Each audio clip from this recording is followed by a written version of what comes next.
Okay, this is Moshe coming to you from Israel and the Galilee on November 4, 9:36 in the morning. And it's a pretty nice day today, 70 degrees, high of 76. And they're not looking at rain. Nice day. Okay, while people are coming in, I'm going into the live stream. Make sure we got sound and picture, and put a few fast posts up. Well, we got sound and picture. Now I'll put a couple of quick posts up.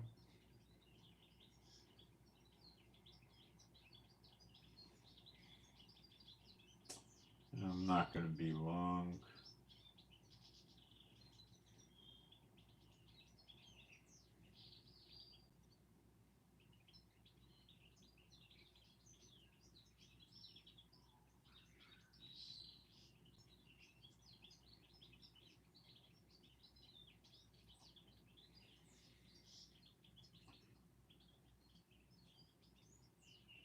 Moving ahead here.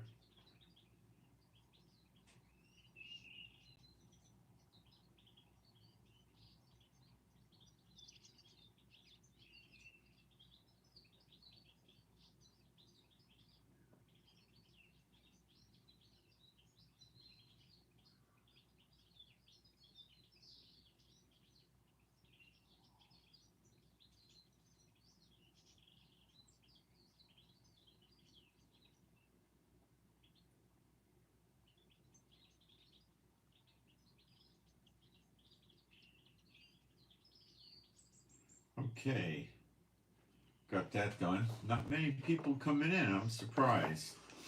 Should be filled up later on, unless I'm having an issue with YouTube. Who knows? Before I get started, I want to tell you that YouTube just sends notices out usually for one video a day, and they don't send them to every subscriber either. They're selective. They got their own formulas that probably change all the time. So since we're getting into what they call critical mass here, let me suggest that you subscribe to my Telegram, because when I come on to do live streams at unusual times of the day, multiple times of the day, at night when things get hot and serious, you might want to be informed of those live streams, because you'll get the news right from Israel, and we usually know what is really going on here. Okay, so you might want to subscribe to my Telegram. Okay, Telegram, if you don't know what it is, it has over 700 million members, and it's free, and it's encrypted, and they don't censor.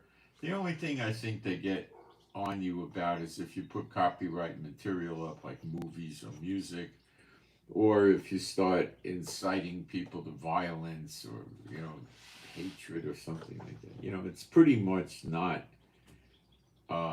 censored to the greatest extent. It's better than any social media. So you'll get a lot of posts there that you're not going to get from Israel, from YouTube and the other Twitter, my Twitter and stuff.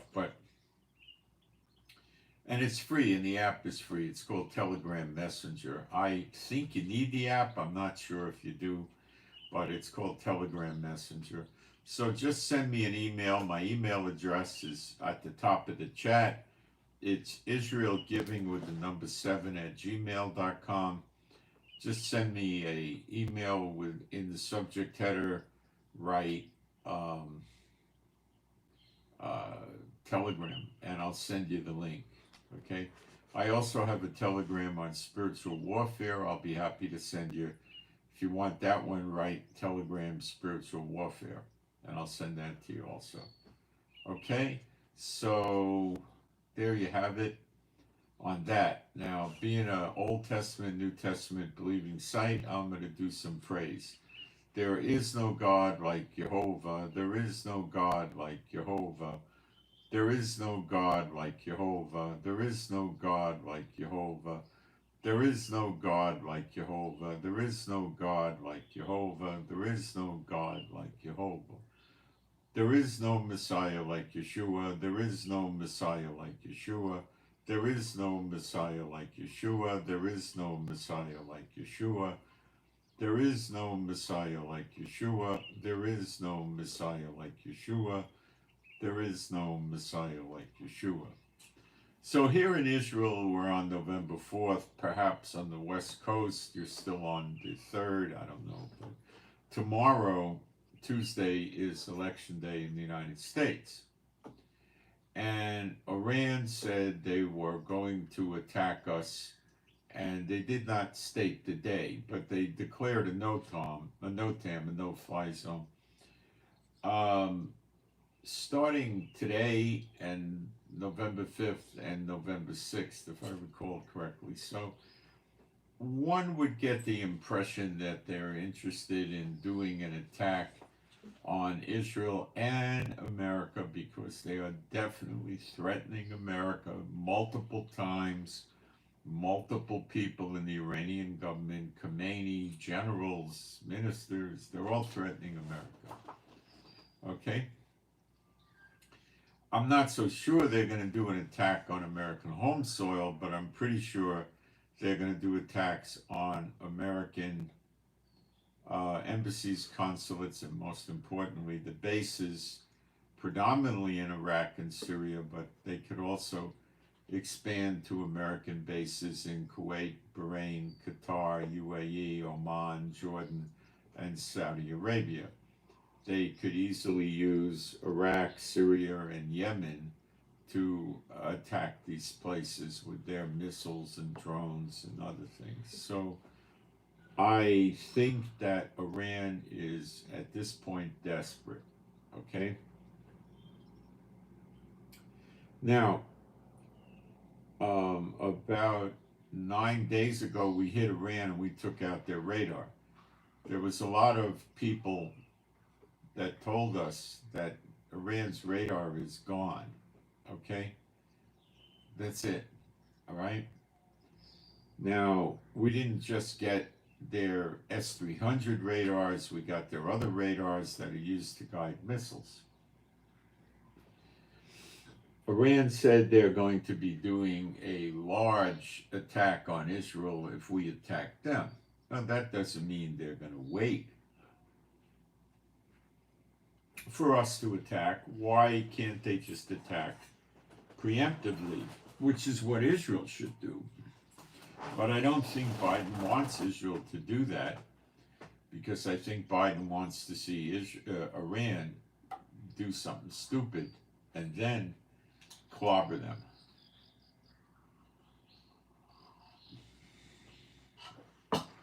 So, in that regard, America sent 12 B-52s to the region the other day, and they sent more. It was either 2 or 4 additional B-52s yesterday, and another tanker, which is a mid-air refueling plane.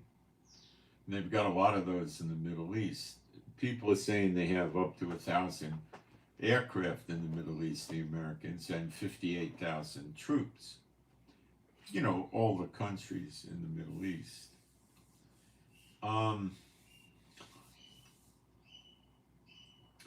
I'm told by Arab Muslim anti-Israel media that the aircraft carrier, the Lincoln, in the Sea of Oman near the Persian Gulf, or the Indian Ocean near the Persian Gulf, has left the region. Now, this does not surprise me one iota.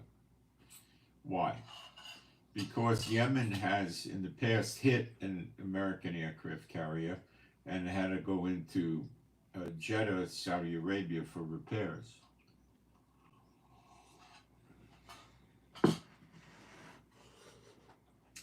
They also hit a destroyer, and I saw the destroyer in flames, but they don't talk about that. So we don't know if these destroyers sunk or it just had flames and they put them out, or they're not talking. So I don't know what happened. But it was not the only time they hit American warships, and I think they, Yemen and Iran, it's the same thing really, can present a serious threat to American warships. Now, a aircraft carrier is a sitting duck. It's almost 1,000 feet long, so you've got a very big target. It extends high above the waterline, so you have another big target, okay? It's loaded with fuel because they refuel their fighter jets. It's got all kinds of explosives on it, and it can be disastrous if it takes a hit. And I think America would have moved it out. For number one, it's greatly exposed, and it's what's called a capital ship. Very expensive, has 5,000 lives on board, and 80 or so aircraft. They don't want to lose something like this. It's many billions of dollars.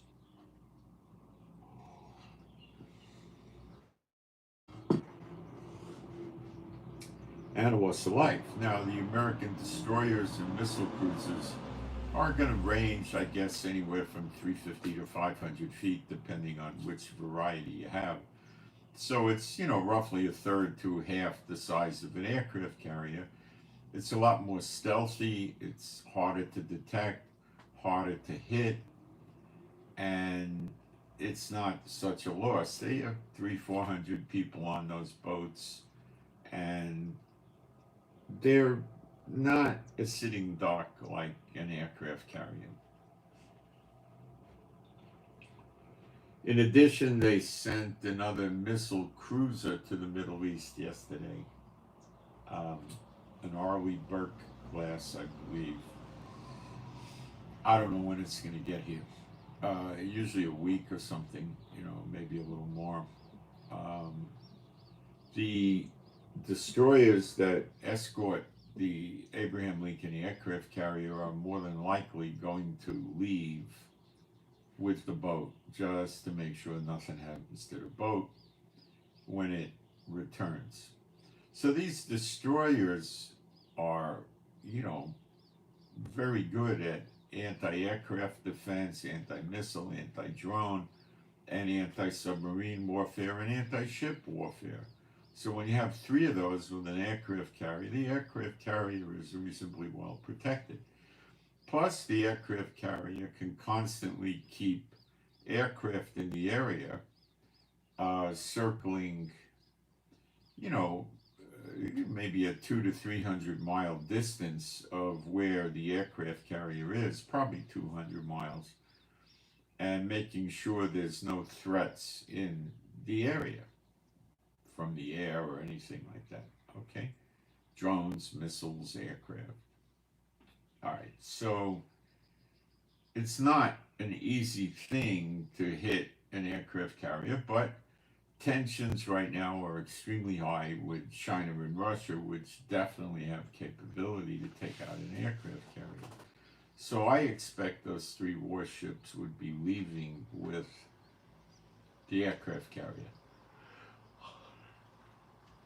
The Truman aircraft carrier group's in the Baltic Sea, supposedly coming to the Middle East. So I would expect that it'll be here rather soon if they're taking the other one out, but I'm not so sure where it'll go. It might go to Cyprus, or I don't know. Okay, they want to keep it out of the reach of Iran. Maybe they think after the Iran fighting is over, which it's not going to go on for many days, believe me. The aircraft carrier group could come back into the Middle East. But they have, I would say, in the vicinity of 12 to 15 destroyers and missile cruisers in the Middle East. But I'm told they could have 1,000 aircraft in the Middle East. If we cut that down, we got 500. Just whack it in half. But it's probably somewhere between 500 and 1,000. they've got all kinds of stuff. They got B-2 stealth bombers, they got B-52s, F-15s, F-16s, F-35s, F-22 Raptors. I'm sure there's submarines that can launch missiles floating around and all sorts of stuff. Okay. The aircraft carrier is supposed to be a deterrent weapon. Okay. And, you know, some countries creating problems for the United States. They wake up in the morning and they see an aircraft carrier group located, 10 miles offshore, or they keep it close enough so people could see it. And they start thinking, uh-oh, and then American jets are in the skies, and, they start asking America what they want pretty quick.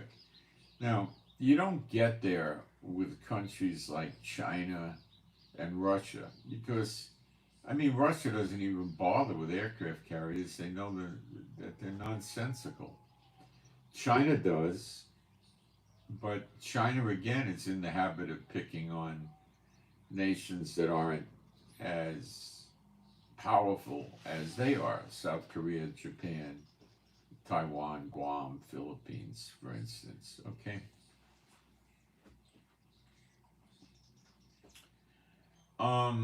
But these things are vulnerable. They're not stealthy. They're not highly maneuverable. They're vulnerable to drone attacks, missile attacks, torpedo attacks, and aircraft attacks. They're not that hard to take out. Aircraft carriers have always been that way since World War II. They were considered a 5-star target, and many aircraft carriers got hit and destroyed in World War II. Hitler stayed away from these things like capital ships. He didn't like them. Hitler liked small U-boat submarines that were cheap, and I think during the course of the war, 70 or 80% of them got destroyed. But he wasn't worried that much about preserving the soldiers as he was, the sailors, as he was in creating damage for his enemies. And America was feeding the UK with all sorts of supplies of every sort during the early years of the war, with massive convoys of merchant marine vessels. At some point, they had hundreds and hundreds at the same time. Many hundreds would go at the same time.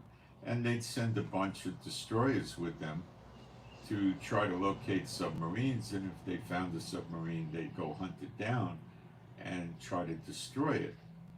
So Hitler would send wolf packs of these U-boats out to try to hit the convoys. Now, back then, they had to find the convoy, and then they had the campaign, loose lips, sink ships, and the actual path of the convoy. So even the date the convoy was leaving would be kept secret, but how could they? Hundreds of boats departing at the same time. Spies would be able to see it from land with binoculars, telescopes, very easily. But they wouldn't know what trajectory or path the convoy was on, so they had to find them. And that, a lot of times, they missed. They didn't get them, But today, that's over with. There is no secret convoy movements. They get picked up. They got all kinds of reconnaissance equipment, and they find them, and, So, with all the aircraft America has here, they don't really need the aircraft carrier. It's just, it's a threatening instrument. And Iran had no intentions of being scared by it overtly. Okay? Now, again, I want to reiterate, and people that don't live in the Middle East, the way Iran operates in their delusional psychosis is, and I mean that, is they know that a ground invasion in Iran is like, 10 on a 10 scale, 10 being the most likely, it's a 1 or a 2. But this is end times, you never know. But I'm not expecting a ground invasion. It would take a year or two, and it would be 1,000,000 troops, thousands of tanks, hundreds of planes, hundreds of pieces of artillery, and it would be a massive, massive undertaking, and it would bog America down in the Middle East with all the problems with South Korea and Taiwan and Japan at risk to North Korea and China, and Russia threatening NATO, and of course the Ukraine war. I don't think that America and NATO are even contemplating a ground invasion. And Iran knows they got old tanks, they got old artillery, but they got a lot of caves and mountainous regions and rough terrain. And they know they're embedded, they got underground bunkers and artillery in mountains and rocket launchers in mountains and all this stuff, that it would be a massive, horrible campaign to go in a ground invasion in Iran. So what Iran figures is this: if we get attacked, we get attacked. Nobody's going to ground invade us or conquer us. We'll have China and Russia and North Korea helping us. So we'll recover. So we lose a few thousand soldiers. Who cares? We'll recover. We'll rebuild the factories and we'll get going again. That's their mindset, okay? It's very important for Iran to not lose face, because a lot of the Muslim world that hates infidels, which includes Jews, Catholics, Christians, Hindus, Buddhists, and atheists, okay, that's the reality of it. They're against infidels. They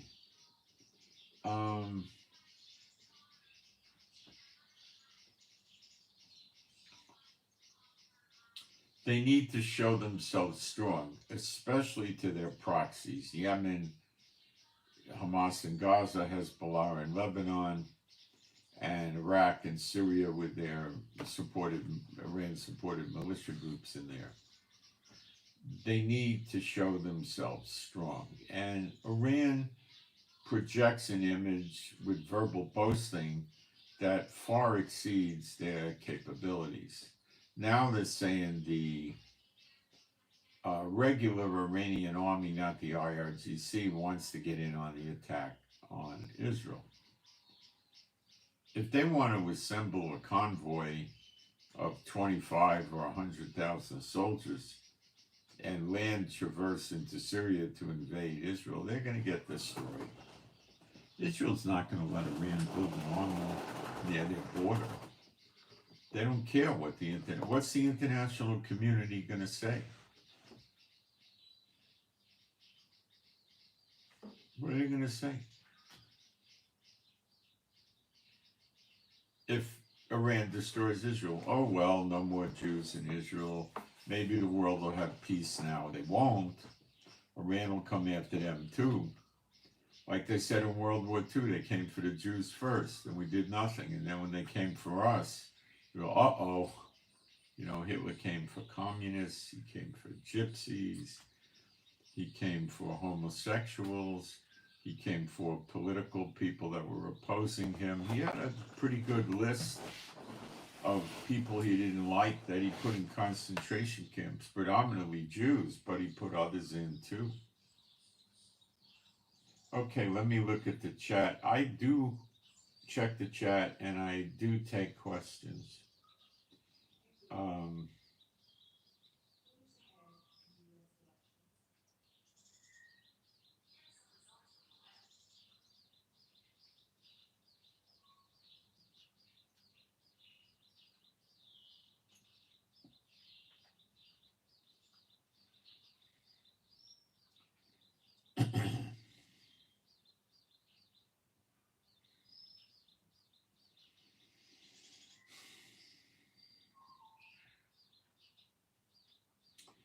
There's no evidence for time travel. There's nothing that makes me think that people can time travel.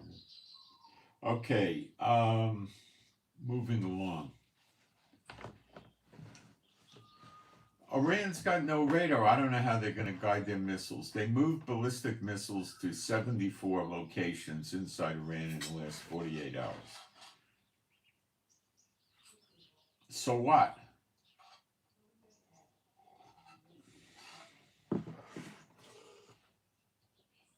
Israel's not especially worried. They're not putting us out on alerts or anything. They're not giving us, homeland security messages or anything.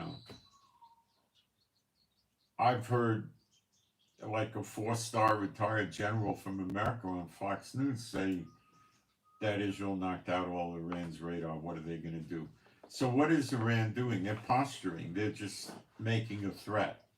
Because of the mindset of these delusional idiots, they want to make Israel, they don't know what to do. They don't want to just sit there and twiddle their thumbs and wait for Israel's next attack, okay? So they're thinking that if they posture to launch these ballistic missiles, it'll scare Israel. They're not the brightest light in the harbor. They're not the sharpest pencil in the box, okay? Don't go there. They're stupid, okay? They're stupids. That's what they are. And they don't know what they're doing. And they're a revolutionary government that overthrew Iran in 1979, and they're just a bunch of revolutionary lunatics, okay? They don't know what they're doing. Look, in Yemen, if Yemen launches a drone towards Haifa, they get on the news and they say, we just attacked Haifa port, but the drone fell in the ocean. But they don't care. Once they launch a missile or a drone, they say they attacked, wherever they aimed it at, Tel Aviv or whatever. And it never worked out. It never happens. Iran banked everything on their proxies. They tried to destroy Israel with basically Hamas and Hezbollah. That was the crux of their strength against Israel. Hamas is 99% deactivated, okay? And Hezbollah missile launch capability a week ago was down to 20% of what it was at onset. And their drone capacity was down to 30% at onset about a week ago. So, and Israel's attacking them day and night, day and night, day and night. We're in a hurry. And every time we attack, we knock off missiles, drones, communication centers, command centers, operations centers, anything, intelligence centers, anything pertaining to them, we attack. And we're going quite far north into Lebanon.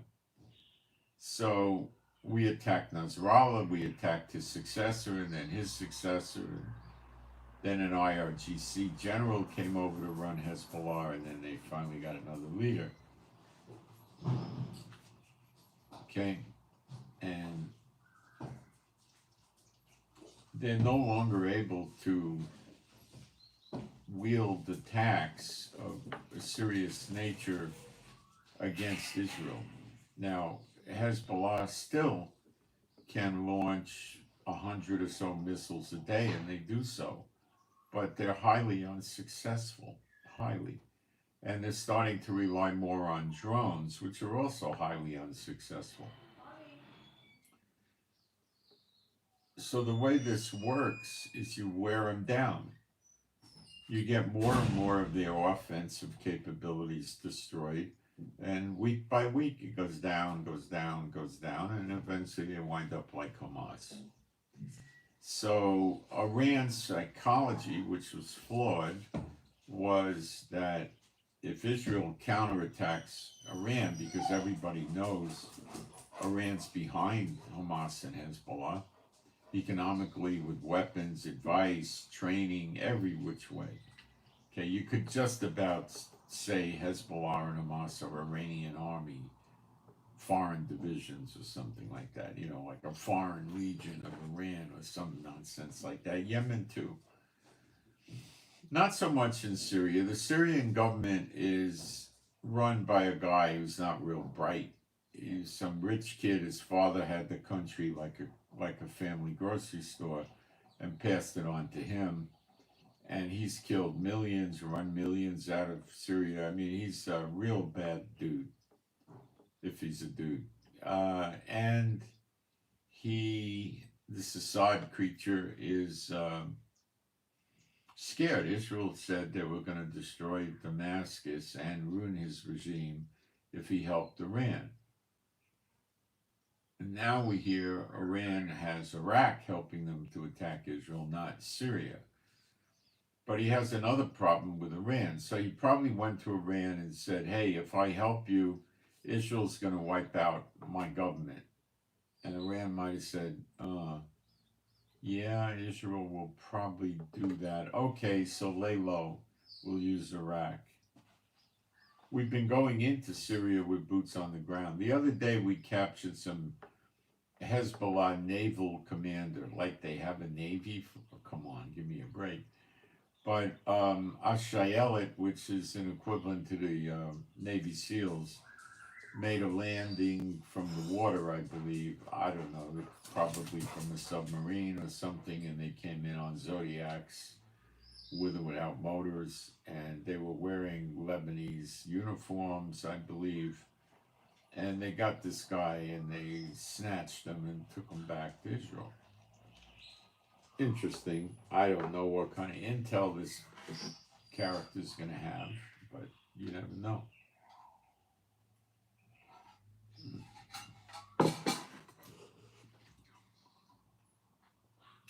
I'm sure he's in interrogations even right now. So that irritated Hezbollah, big deal. Everything irritates these people, you know.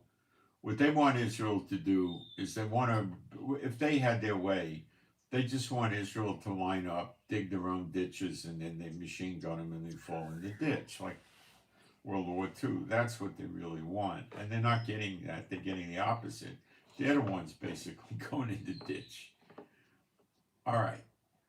So I think the Iran posturing when moving the missiles is perhaps designed to have Israel do a strike on the 74 ballistic missile launch sites they set up. They might have put 2, 3, 4 missile launches at each site, or even one. I don't know.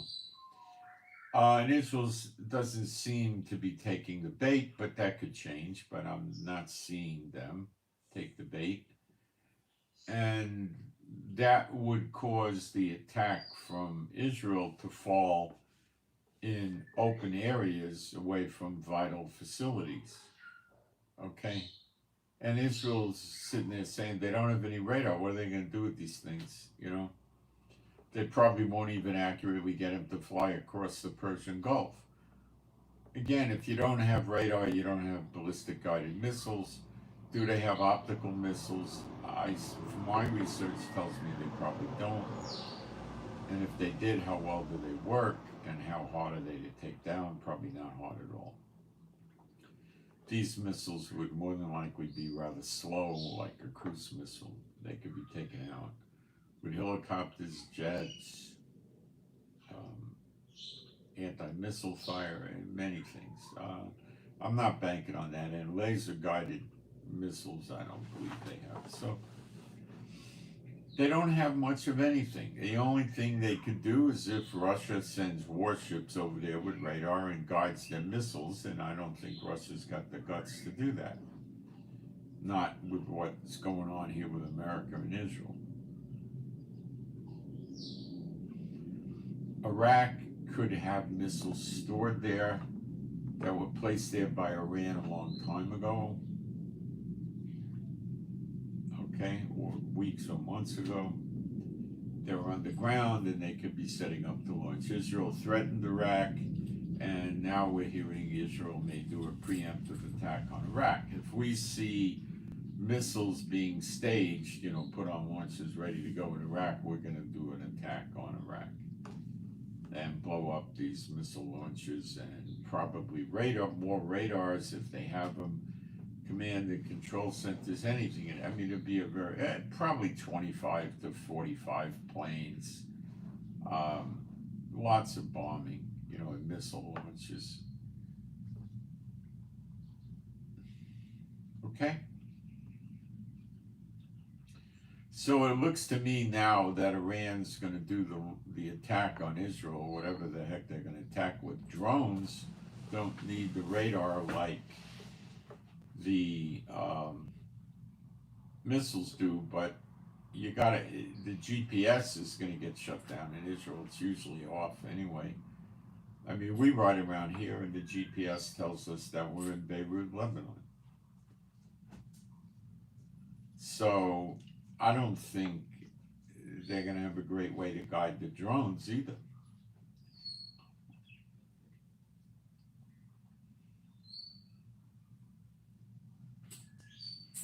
So Iran is doing what it always has done and bluffing.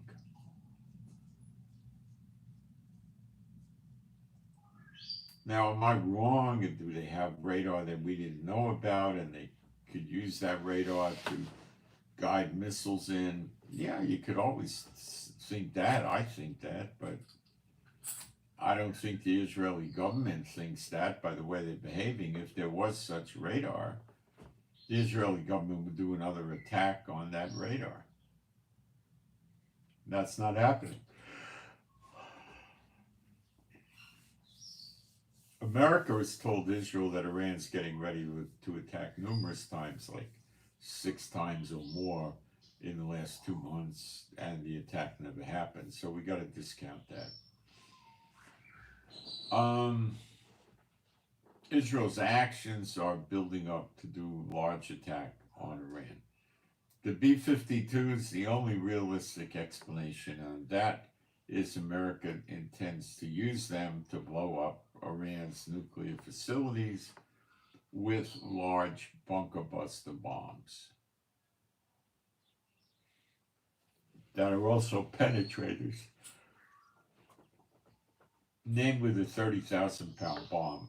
These nuclear facilities Iran has go down beyond 100 feet. They could even go to 300 feet. And they got many feet of reinforced concrete. So these big bunker buster bombs penetrate so far in the earth and then they explode. And then you drop another one behind it because much of the material has been removed and it penetrates even further and then explodes. So it may take 2 bunker buster bombs to blow up the place, but 30,000-pound explosions are going to register on the Richter scale for sure, and they're going to cause much damage to these underground nuclear facilities.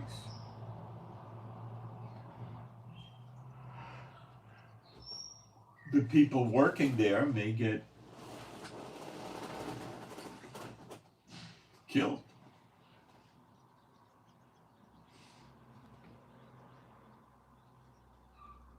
Israel might have had its fill of Iran. The United States told Iran that if you attack Israel, they will not be able to restrain Israel. It appears to me that Biden, a piece of garbage, wants to see Iran attack Israel yet another time because he doesn't like Israel. He loved that there is no Israel. And he would like to see that. So he may force Netanyahu to take another barrage of missiles, if Iran can even launch them. I don't even know if they can. Okay?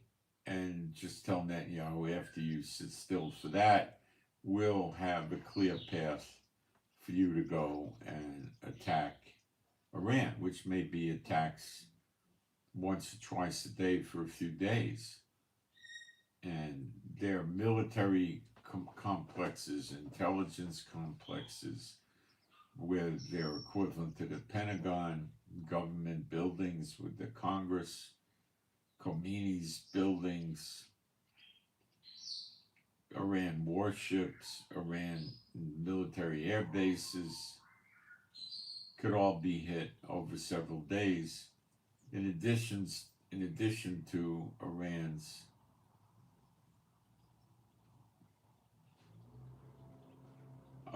oil and natural gas facilities and their ports and their piers, so they can't sell any more oil. And at that point, I think Israel would be inclined to stop. But see, Iran is not just threatening Israel, they're threatening America. Now, we got rid of a lot of their long-range ballistic missile stuff to make new ones, but they still have them, but no radar. Now, it's possible that Iran could attack American bases in the Middle East with drones, and they could also use ships they have. They converted container ships to putting a lot of missile launchers on the deck of the container ship by a lot, I don't know, 20 or 30 missile launchers, I guess, maybe 40. And they store a lot of missiles inside the boat. So they could go from the Persian Gulf, relatively close, to several countries. Most obvious would be Kuwait, Bahrain, Qatar, UAE, and Oman.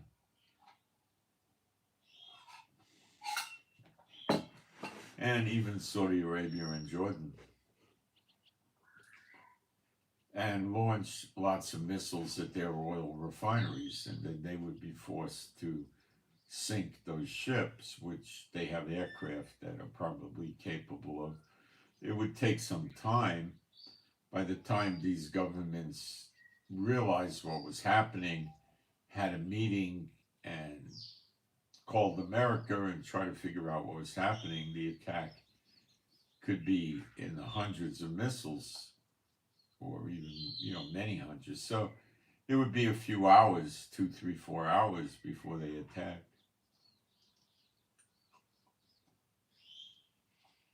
Iran also has north of 1,500 go-fast boats that could torpedo ships. And they have 50 caliber, 20 millimeter guns, shoulder-fired missile launchers. They can create a lot of turmoil and havoc in the wet areas.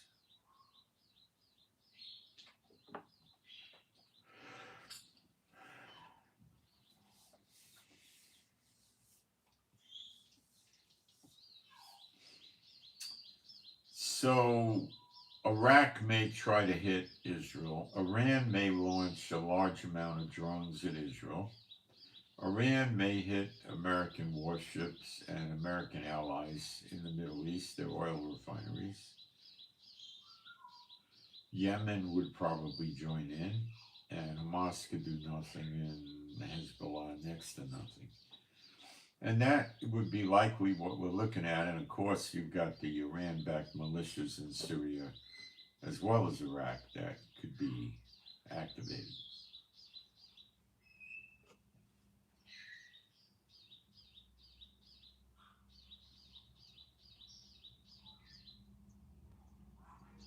Jeremiah 49 prophesies a relative destruction against Iran, causing the people of Iran, well, it's called Elam, which is Iran, Iraq, and Syria, that these people all have to leave their country after the attack, and they scatter into every country in the world, and then the sword follows them till they get cut off, which is what Iran wants for Israel, along with the proxies, and it's going to happen to them.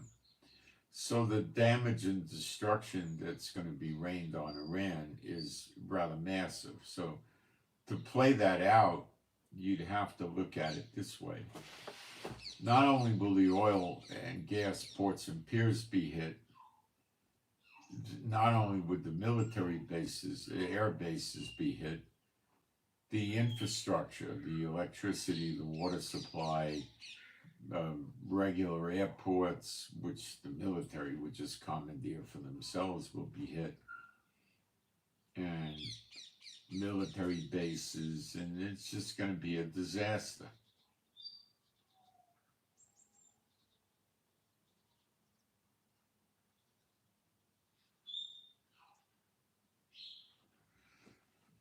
And this could happen any day. Israel definitely intends to do this, because what's going to happen is you're going to break the spirit of Hamas, Hezbollah. In Jeremiah 49, Edom, which is Yemen, gets destroyed very, very badly, like the daughter of Babylon, really badly. So the B-52s may be deployed against Yemen also. not just Israel, not just Iran, but also Yemen.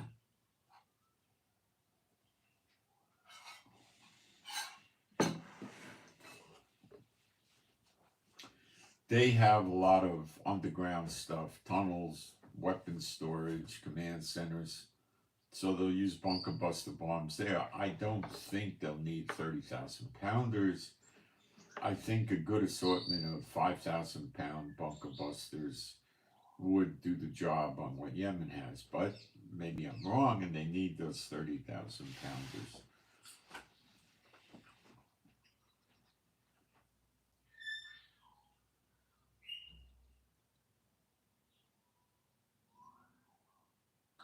The B-52s could possibly carry even 6 of those 30. Let's see, they could carry. They might even be able to handle 6 or 8 of them. I don't know. They can handle a lot of them. They can handle a lot of them. At least 4 or 5, you know. And from what I read, it's only going to take 2 of these 30-pounders to get into a 300 or so foot deep nuclear facility. But they might need a third one. But they got only 5 facilities that need to go. So Iran is going to be doing something to get America and her allies really mad at her, where they just bomb her incessantly. So it is likely that Iran will pull through on their threats to destroy the oil refineries of the neighboring countries in the Middle East. They don't care about them. Yeah, so some of them went and made friends with them, like the UAE and the Saudis and the Kuwait. They don't care. They're still selling oil. And then, you know, the Iranians have even threatened Europe. They said that after Israel, they're going after Europe, and they're going after the Vatican. So if they want to destroy the Catholic Church, you better believe they're going to go after regular Christian churches. Look at Nigeria, what the Muslims do there to the Christians. It's like holocaustic.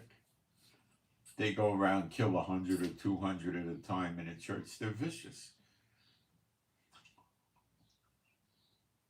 You got to understand that. The motto of these Muslim terrorists is first the Saturday people, then the Sunday people. And the Hindus know all about how vicious they can be towards them, and they'll get it too, the Hindus. And so would the Buddhists. But I don't think it's going to go there. I think Iran has hit its Waterloo. So yes, I think it's easier for them at this point to hit American bases with or without their proxies, or with them and their proxies. And if they start hitting American bases for real, not just shooting a mortar or a drone or something, I mean, like, you know, you got an American base with 300 or 400 guys, and you shoot, you know, 10 or 15 missiles at it.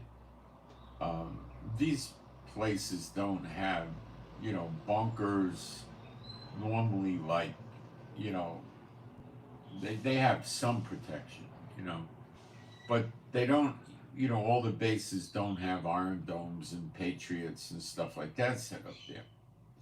So they'll definitely kill some soldiers, and what they'll try to do, and believe me when I tell you this, what these Iraqi and Syrian militias over there that are backed by Iran, what they will do after they bomb the base is, on the ground, hundreds of them will come in and attack the base, you know, hand-to-hand combat almost, okay? And what they will do, and I'm telling you, this is their modus operandi, they will take hostages and they will hide them in Iraq, probably, maybe even in Syria, but most likely Iraq. And if they can keep them hidden safely, when the smoke clears, they'll try to take them over very cautiously, like put them in the trunk of a vehicle and hide them in trucks and take them into Iran. They love taking hostages, and they will try their best to take hostages from the American military, like they did with Israel's soldiers, and they raped the women soldiers repeatedly, and they'll do that to the American soldiers. And they will kill some of them brutally right there, and they will take hostages, as many hostages as they can, because if, let's say, they manage to produce 250 hostages, and that's not an unreasonable figure, believe me, they got almost that many out of Israel.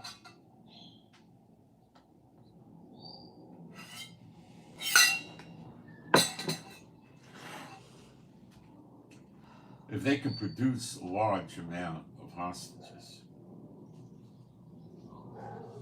they've got bargaining power with Biden. Think about it. If they attack American warships successfully and the Americans have to abandon ship and they can pick them up in the water, they got more hostages. So that's another angle they may work. Attacking an embassy and a consulate could produce hostages, but those embassies and consulates in Iraq and Syria are, and also Kuwait, Bahrain, Qatar, UAE, Oman, Jordan, Saudi Arabia, they're fortresses, okay? And they have large underground facilities that I don't believe they go down 300 feet. They probably go down 60 feet, maybe 100 feet. The way they work is they'll have a staircase that goes down into the bunker under the embassy, and it'll have a big heavy steel blast door. Okay, I mean a real heavy door. It's not going to be 3 feet thick. It's probably going to be 4 to 6 inches thick. So you're not going to be able to put rounds through the door, and hand grenades aren't going to do it, and little shoulder-fired, missiles with small warheads are not going to get through it that easily at all, maybe. And then you'll have a staircase that goes down, and then there'll be a bend, and you'll have another staircase, and maybe a third or fourth staircase, and then you'll be in the underground bunker. And it'll be a lot of reinforced concrete. There'll be a series of steel blast doors that the terrorists or the armies attacking would have to get through.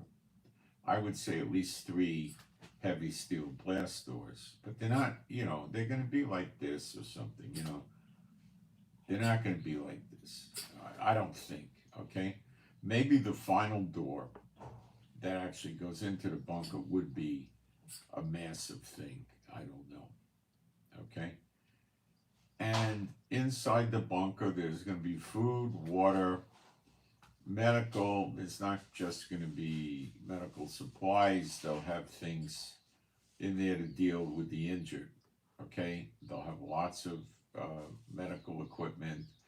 I doubt they're going to have x-ray and, CAT scans or anything like that, but they're probably set up for very minor surgery with paramedics. Like if there's a bullet injury, they might be able to knock the person out and remove the bullet, cleanse the wound and suture it, simple things. Run IV, run IV antibiotics, run IV narcotics. They'll have some type of communications, probably multiple ways of communicating from inside the bunker. And they'll have gas masks in case they get gassed, probably, maybe, I don't know. They might have it sealed so they can't get gassed. They'll have generators, water, food, cots, sleeping bags to sleep on. A bunch of soldiers will be there with them. I would think probably 30 to 100, depending on the embassy. Marines, typically. So it is designed to keep the personnel safe until help comes. It's not designed that they stay there for 3 days. It's designed to keep them safe for hours. So if there's hundreds of these revolutionaries and they overrun the base and everybody's in the shelter, they have a fantastic chance for hostages. So they could use satchel charges and explosives to blow the doors up and eventually get in. And the Marines would probably have, of course, full automatic assault weapons, and probably grenades. But they would also have heavy machine guns, real heavy machine guns, like 50 calibers, probably have a handful of those. So they could, make it very, very bloody for any soldiers to try to come in. They might have some shoulder-fired weapons as well. They probably have, 24 of those in case they're getting overrun. They could blow up the corridor that way, and they might put claymore mines outside the blast doors. They'll probably have cameras to see what's going on. They might have ports they could shoot through. I don't know what all they got. But they're reasonably well fortified, but they're not designed to be a command center that people are going to stay in. They're designed to keep the people safe until the helicopters and more Marines come. You have to understand that. So if these guys are dedicated to try to get into the embassies and consulates, will they get in? Yes. Will they get to the secure areas? Yes. Will it take them a few hours? Yes. Will help come? Maybe. Help might come. If the base is overrun and the personnel are underground, they could bring Apache helicopters and strafe the place. They could bring Warthog planes and strafe the place. They could constantly be strafing the place to wipe out all the personnel running around above ground that are the enemies. So yeah, it can be done.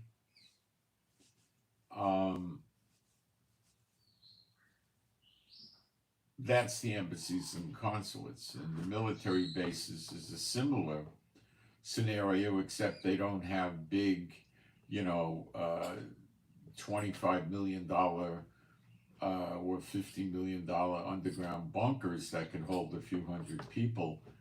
And theoretically, they could stay there for days, but staying there for days is only going to work if the enemy doesn't get in. Now, in order to breathe, they need air. So air has to be pumped in. Okay? So the attackers can walk all around the surface and try to figure out how the air is getting in. And they give them an hour or 2 or 3, they'll figure it out. And then they could stop the air from coming in, or they could put toxic agents in the air vents and kill them. They could put toxic agents in a lintel to scare them so everybody's coughing, getting sick, dizzy, passing out, and then tell them that if they don't come out, we're just going to kill all of you. You got 5 minutes. And I don't know what would happen then. They probably wouldn't come out.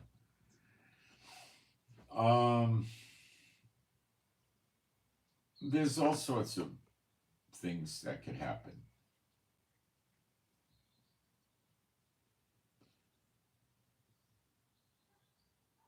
Iran can invade Kuwait, which has 5,000 soldiers, easily invade Kuwait. The Kuwait military is nothing. So that has 5,000 Americans in probably 2 or 3 bases there. That would be a little bit of a fight, but again, these bases are not going to be, that hard for the Iranian army to overrun. Bahrain and Qatar are going to be tough targets. The UAE, medium target. Oman, a pushover. Saudi Arabia, a very, very tough target. And Jordan, a very tough target. So I don't know what their actual plan is, but America has tremendous vulnerability in the Middle East, 58,000 soldiers here spread out. And you got, now Yemen could deploy, you know, really seriously, they could send 50 or 100,000 soldiers or more into Saudi Arabia to storm the American bases.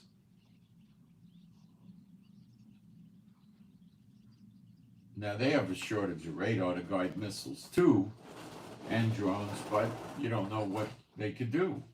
The Yemen regular army is with the Houthis. They work in unison, and they could all come and hit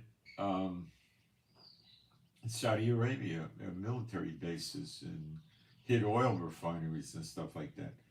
So if Iran starts attacking oil refineries, America's going to start attacking Iran as quick as it can, because that's going to cause world crisis and extreme spike in oil prices, which could get up to between $350 and $500 a barrel when they're normally sitting at around 70.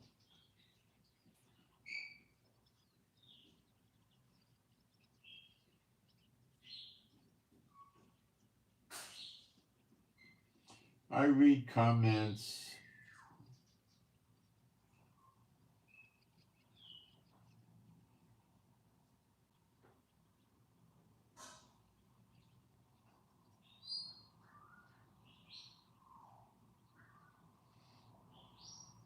I don't know anything about your cats. Why would you even post that? I don't even understand. I don't know. Did we pray for your cats? Maybe. I don't know. I can't remember.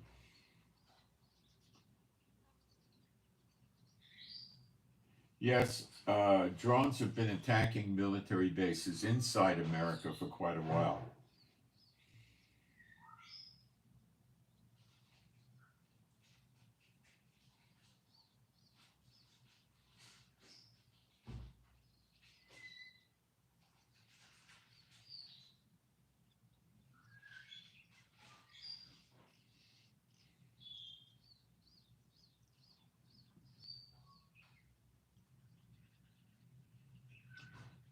It's on his iPad, so he just yapping.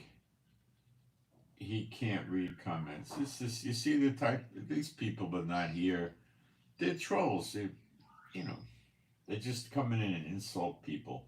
What a life where you get pleasure out of going into chats where you don't know anybody and just insult people. Could you imagine what these people are like when they're alone by themselves? How they dislike themselves, or I don't know. I mean, what made them get there? You know.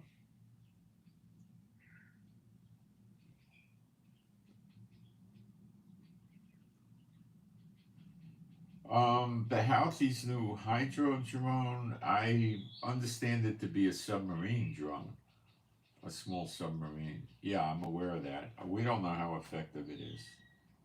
I don't know.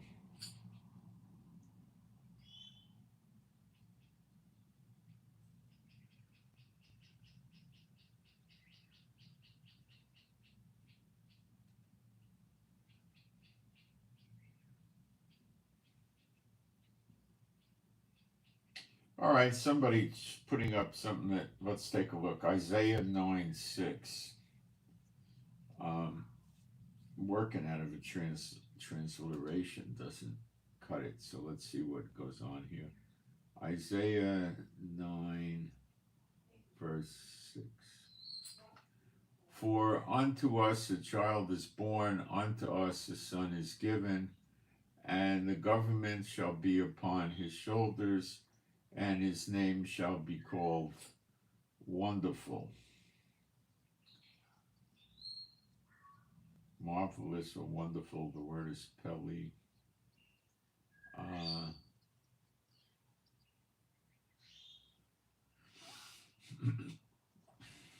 The word for son is Ben. It means son. I'll spot check these things. The word for child is Yeled. It means child. Born.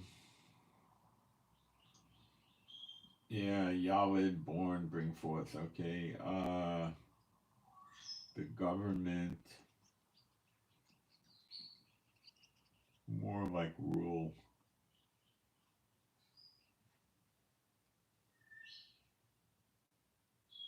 Shechem, yeah, they got that reasonably close. His name, that should be Shem. It is. Counselor, yeah.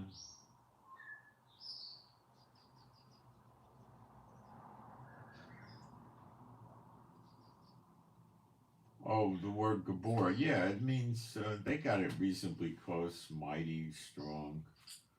And the word for God is El, which is, could say for God in English. The everlasting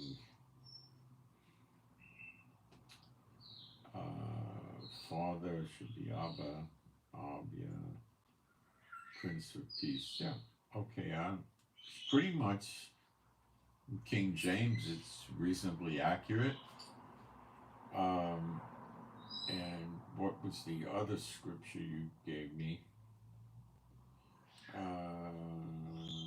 Isaiah 10:21. I'm not so sure why you're perplexed or puzzled by this.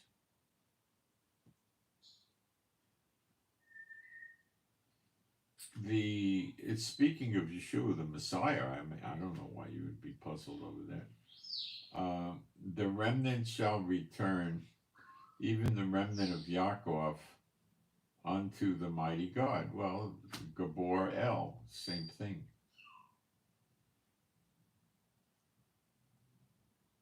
Though thy people Israel be as the sand of the sea, yet a remnant of them shall return.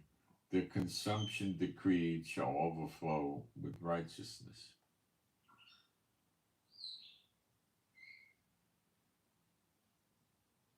Well, you read Zechariah 13, verses 8 and 9, 2/3 of Israel get cut off. Now, what you have to understand with that is that has not happened yet. Let me explain to you in a very easy way why it has not happened yet. Zechariah 13:8, and it shall come to pass that in all the land, call Haaretz, land of Israel, it's not the earth, saith Jehovah, two parts therein shall be cut off and die. So that's rather clear. But the third shall be left therein, and I will bring the third through the fire, and will refine them as silver is refined, and will try them as gold is tried. They shall call on my name, and I will hear them. I will say, it is my people, and they shall say, Jehovah Elohim. Now, you easily can pick this up in Malachi 3. It's not that difficult. Well, I wound up in 4. I need 3. I'll read it to you. I mean, you see it right here. I mean, it'll jump right out at you. Behold, I will send my Malach messenger. So there's a play on words. Malach is Malachi in English, messenger, and he shall prepare the way before me. That's Elijah. And Adonai, which is the soft word for Lord, whom ye shall seek, shall suddenly come to his temple. So there's going to be another temple. Even the Malach, messenger of the covenant, whom you delight in. Now that's either Elijah or the glory of God of Israel. I'm thinking Elijah because the Jews believe Elijah's going to come and teach them the Torah. He shall, behold, he shall come, saith Jehovah of armies. But who, now listen to this, it's just like what we just read. But who may abide the day of his coming, and who shall stand when he appeareth? For he is like a refiner's fire, and like a fuller's soap, and he shall sit as a refiner and purifier of silver, and he shall purify the sons of Levi, and purge them as gold and silver, that they may offer unto Jehovah an offering in righteousness. Then shall the offering of Judah and Jerusalem, now that's the land that we have now, is just Judah and Jerusalem, God doesn't refer to it as Israel right now because the Israel people, the 10 tribes, are not here, and we don't have all the land. Be pleasant unto Jehovah as in the days of old, as in the former years. So now the blessings of the Lord will come on Israel. I know the church never teaches this, but I can't worry about them. And I will come near to you to judgment, the 2/3 getting cut off.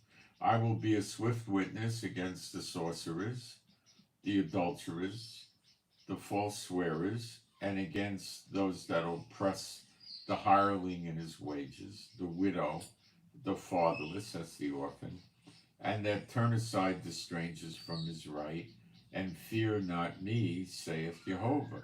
For I am Jehovah, I change not. Therefore you sons of Yaakov are not consumed. He said sons of Yaakov, Jacob in English, right? Okay. Hang on.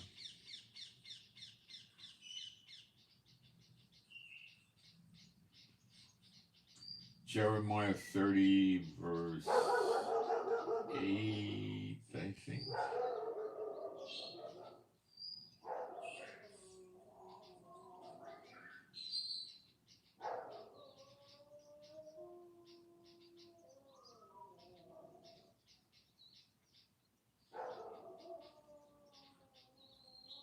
I gotta find the right verse. It's not 8.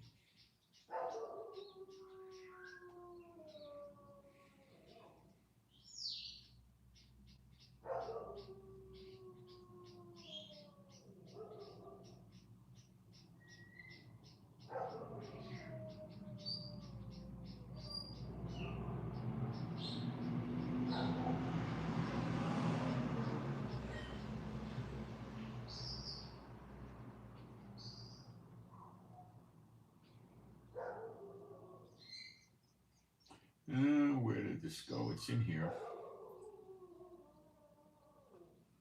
Give me a minute, I'll find the verse. It talks about Jacob's trouble.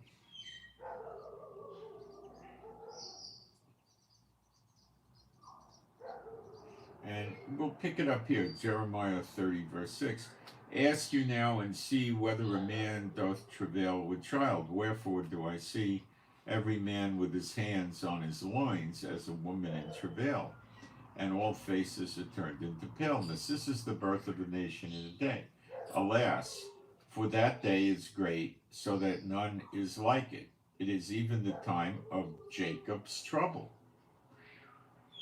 but he shall be saved out of it. That's what we're talking about in Malachi 3, and that's the same thing as Zechariah 12, which is basically when Israel is laid siege to on the right hand and the left all around by the enemies.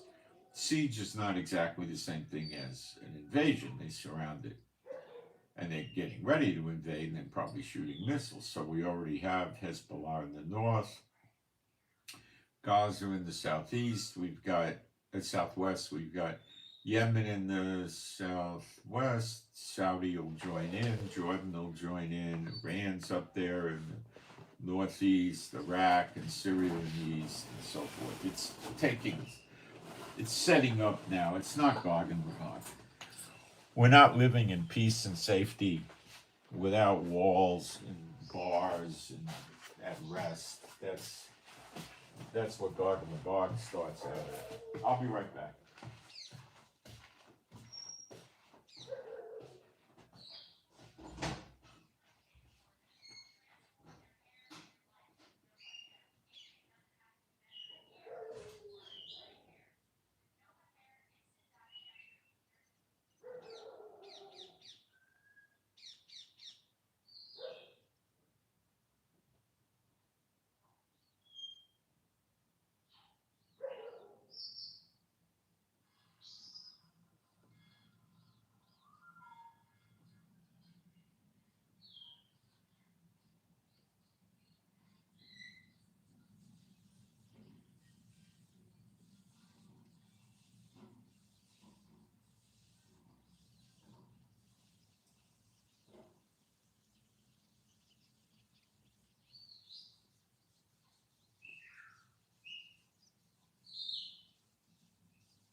All right.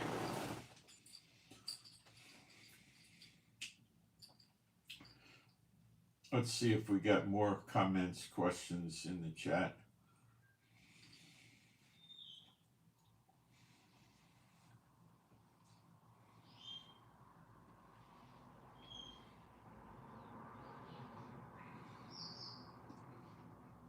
Germany, oh, they're our friends.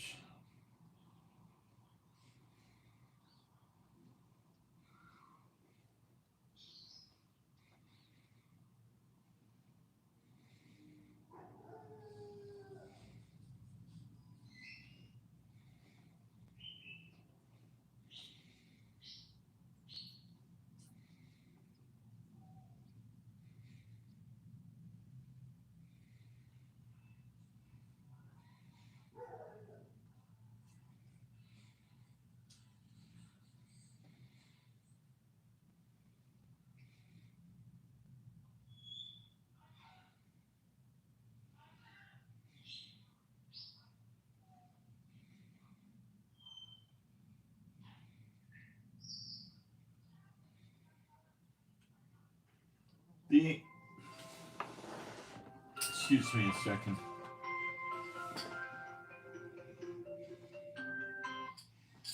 Yes. Boker Tov, Mise. Okay. Maccabi. Yeah. Could I switch to English? You have English?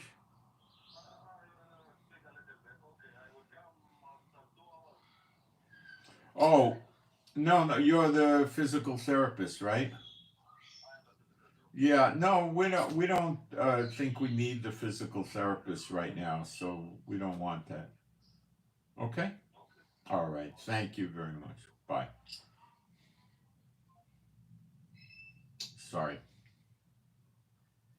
My wife's doing pretty good. We don't want to start the physical therapist. I think many of them are dangerous.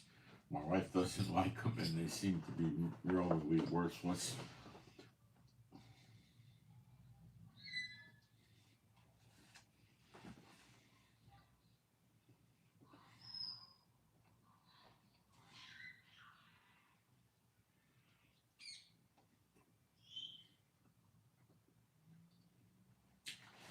I use eSword, e-sword.net. They have it for Android, Apple, Windows, etc. Okay? It's free. They have modules that you could download, also free. They have one with King James Version with a plus, and it has the Strong's numbers next to the words. Then you download Strong's Concordance, and you could click on the number. It opens up Strong's, and you could see the meanings of the words. That's what I use for English. Okay? I think it's the best combination. There are no good English translations, including the King James. It's full of intentional errors and everything else. They're all no good. All of them. So,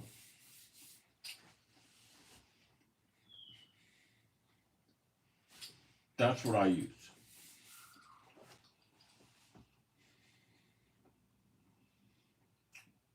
And it's free.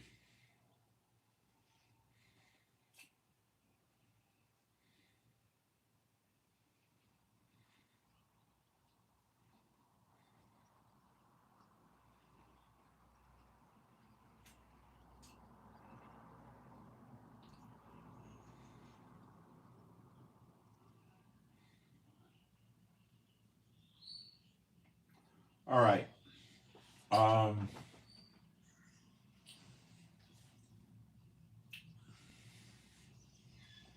Let me destroy all the English translations for you in 2 or 3 minutes, okay? We'll go to Daniel 9:24. This is what it reads like in English. 70 weeks 99.9% of all the translations say 70 weeks. There's a Smith's literal translation that was self-published by some woman in the 1800s that has it right. And I'll explain what right is in a minute. It reads in English, 70 weeks are determined upon thy people, that's Israel, and upon thy holy city, that's Jerusalem, to finish the transgression, to make an end of sins, and to make reconciliation for lawlessness, and to bring in everlasting righteousness, and to seal up the vision and prophecy, and to anoint the most holy. Most holy is the holiest of holies. Yeshua doesn't get anointed. Okay? His name is Yeshua HaMashiach. Yeshua is his name. It means like giver of salvation, or maybe source of salvation. Hebrew doesn't go into English very good. Ha means the, Mashiach means Messiah. The word in Hebrew is Mashiach. In the Greek, it's Christ. In the Latin, it's Christos, and it means anointed. So his name is really Yeshua the Anointed. His last name is not Mashiach like Smith or Jones, okay? All right. It says in all the English ones that I've ever found except Smith's literal, and her translation's not so good in many other places, by the way. She just seemed to stumble onto this one. The word for 70 is Shavim. That's not the word for weeks at all, ever. Shavim means 70. The way Hebrew works is Sheva means 7. Shavim means 70. Shalosh means 3. Shloshim means 30. Hamesh means 5. Hamishim means 50. Tesha means 9. Teshim means 90. You getting it? All right, now I'm going to show it to you in the Hebrew, and I know you don't read Hebrew, but I'm going to put it up on the screen in Hebrew, and you'll be able to see that both the words for 70 and weeks are identical in the Hebrew. And every Hebrew manuscript going back as far as 900 AD, it's all the same. It says 70, 70. This is an intentional lie that they put in there. It's an intentional mistranslation. It's not a mistake. These people in the church world know how to interpret Hebrew. Some are very good at it. And they don't ever tell you the truth about this because they don't want you to know. Okay? Now I'm going to put this up on the screen, and I want to tell you how you look at it. Hebrew goes right to left. On the right-hand side, it says Daniel 9:24. Okay, it says Dan, and then 9:24. Then you go across the screen backwards, not what you're used to, and you'll see the first two words.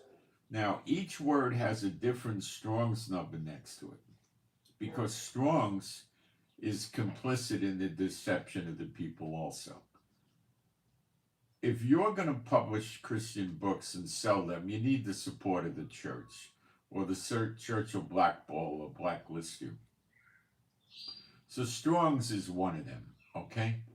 And you look at it, I'll put it up on the screen. You can always come back and freeze it, and you'll see each character is exactly identical. And that word means Shavim, Shavim, 2 70s. The first 70 is the Babylonian captivity, so it's telling us it's a 70-year period. And it hasn't begun yet. It starts with redemption, with the appearing of the sign of the Son of Man in the clouds, which is not the return to earth. You should be able to see that, and both words are exactly the same. Okay? And this is the root of Darby and Schofield.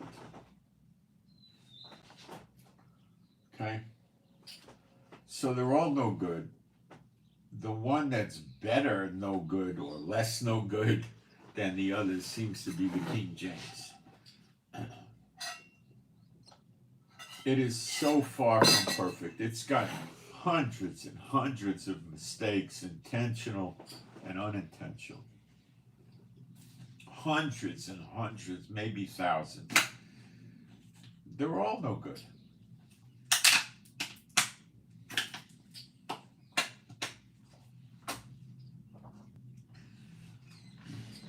For the Hebrew, I believe the New Testament, me and many other people, believe the New Testament was written in Hebrew.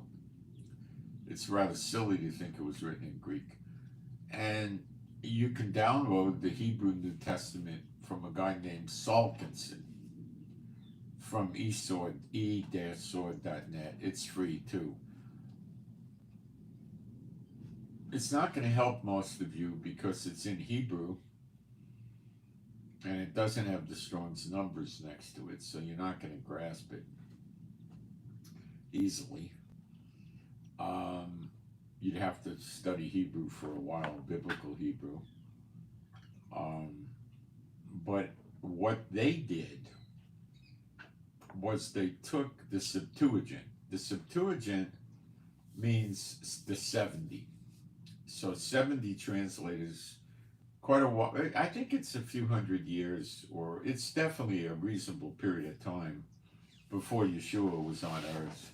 They translated the Old Testament from Hebrew into Greek, so the people that speak Greek could read it, okay?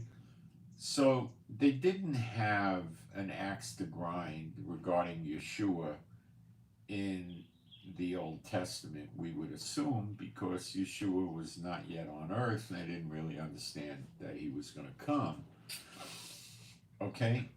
So we have biblical Hebrew words. We know what Greek word they replaced the Hebrew word with. Got it? So they went and took the Greek New Testament, looked up the words in the Greek, in the Septuagint, to see what Hebrew word they replaced. Then they put the Hebrew word in the New Testament and built a New Testament that way. Now, there's several versions of which most are crap. The one that tends to be okay is Salkinson's. Okay? The others are just like Schofield Darby cookbooks, they're no good. Salkinson was done, I think, in the late 1800s. Now, there might be others that we don't know about, okay? So, on occasion, I go in there and research it to see how they look at it, all right?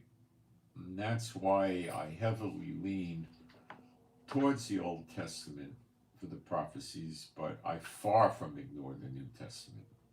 I'm always using the New Testament too. But trying to figure out where they twisted the New Testament using the Greek is rather difficult, or doesn't make sense, because the Greek is so bad for a language for the Bible compared to Hebrew. Hebrew has tenses like from now, forevermore, into the future. Like I said, Hebrew doesn't go into other languages very well, especially English. It just doesn't. So let's go back to what could happen on election day. Iran and her proxies hit Israel and American bases. Okay? Maybe American warships, maybe consulates, embassies, maybe they hit in other countries. Maybe they activate the sleeper agents in America. Maybe Iran, listen to me, maybe Iran doesn't want this election to happen because Trump is the one who looks like he's going to win. Trump is not good for Iran. Let's say Trump wins the election. Within 72 or 96 hours, Trump and Netanyahu are going to be on the phone probably for an hour. Okay? And Trump's going to start making announcements. Like what? Iran, if you attack Israel, as soon as I take my hand off the Bible on January 20th, you're going to see B-52s, B-2s, B-1s, F-16s, F-15s, F-22s, and every other thing flying over your head, dropping ordnance on you. I'm going to wipe your military out. You're a threat to civilization. Words to that effect. And what's Iran going to do? Well, they're not going to be happy about it. Are they going to defy Trump? Probably. And hope for the best. Will Trump remember and pay them back? Oh, yeah. Oh, yeah. They're not going to like it. Okay? They're not going to like it. Now, you've got to understand what this is about, going back to October 7th, which Israel government more than likely allowed to happen, is it's about getting Iran into the war. And getting Iran into the war, why? Because of Brics, B-R-I-C-S. Iran and Russia want to sell oil and natural gas without the US dollar and without the euro. And they want to have money transfer system. Putin's already got it. They have a blockchain digital payment system they're going to use amongst the members of Brics so they can conduct trades bypassing sanctions, not using American dollar and the euro. It's not going to just be for oil and natural gas. It'll be for corn, rice, tomatoes, whatever, right? War toys, they'll sell weapons to each other without worrying about sanctions. They're going to bypass the SWIFT system entirely, which America has weaponized.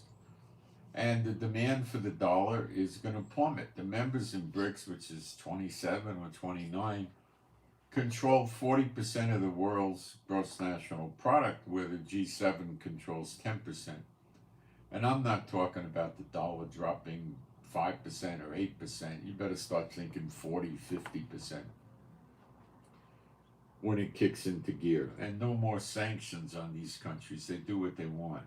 They've also issued currency, Brics, paper money. I put pictures of it up on my YouTube a week or two ago. And they also have debit cards. I put pictures of that up also. And 159 countries want to use this digital payment system with the debit cards and stuff to conduct commerce, including retailers. The devastation to the American dollar is going to be so bad, and it's going to be the Wild West. All the enemies of America, like drug cartels, terrorists, renegade countries, whatever, are going to use this blockchain money supply system, digital currency, for their own purposes. And Putin and China aren't going to care about them as long as they don't bother the Brics country. If they want to do criminal enterprises in Europe and America, go for it. They don't care. They'll protect them. No more money laundering worries.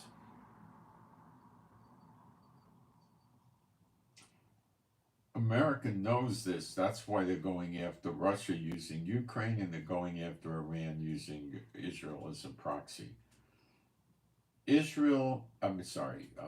Iran and Russia are the big sellers of oil in Brics. The big buyers are India and China. So by crippling Russia and Iran, well, you don't have a Brics of any viability. It may flounder for a while or something like that, but it's not going to be anything like what it was. It'll fall apart. It's basically all set up by Russia in Russia. It'll fall apart. Now, is Russia going to get into the Middle East war? Well, Putin has a habit of honoring his mutual defense treaties, and he has one with Iran, and he said he's not going to let Iran get conquered. Well, nobody wants to conquer Iran. The Bible tells us they're going to destroy Iran. But Putin may decide to come into the war. I'm not expecting it too much, but it could happen.